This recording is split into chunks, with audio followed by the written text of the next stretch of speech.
Hi friends, எல்லாருக்கும் வணக்கம். எங்கள் ஊர் வந்து தூத்துக்குடி டிஸ்ட்ரிக்ட் விளாத்திக்குளம் தாலுகா வேம்பார் ஊராட்சி. வேம்பார்லேருந்து பெரியசாமி வர உள்ள ரோடு வந்து ரொம்ப மோசமாக இருக்குது.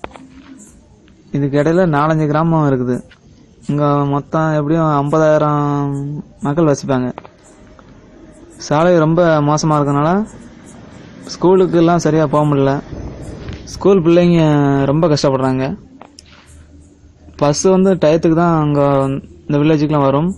ஆனால் ரோடு ரொம்ப மோசமாக இருக்கிறதுனால அதுவும் இப்போ வர்றதில்ல, பாதியிலே திரும்பி போயிடுது. இங்கே உள்ள எம்எல்ஏ எம்பி யாரும் இதை கண்டுக்கிட்டு கிடையாது. ரோடு போட்டு எப்படியும் 8 வருஷத்துக்கு மேலே இருக்கும். இத்தனை தடவை மனு வந்து கொடுத்து பார்த்தாச்சு, ஆனால் எந்த நடவடிக்கை எடுக்க பஞ்சாயத்துலேருந்து எதுவும் ஒரு நடவடிக்கை எடுக்க மாட்டாங்க. இங்கே ஆட்டோ ஓட்டுறவங்களும் ரொம்ப சிரமப்படுறாங்க. இதனால் ஆஸ்பத்திரிக்கு குறிப்பிட்ட நேரத்துக்குள்ள போக முடிய மாட்டேங்குது. விபத்துகள் அடிக்கடி ஏற்படுது. யாரும் இதை கண்டுக்கிட்டதுனால சமூக வலைதளத்து மூலமாக நாங்கள் அதை இது பண்ணுறோம். அதனால் ப்ளீஸ் ஃப்ரெண்ட்ஸ், எல்லாத்துக்கும் ஷேர் பண்ணி விடுங்க. உங்களோட ஹெல்ப் எங்களுக்கு தேவை. Thank you friends.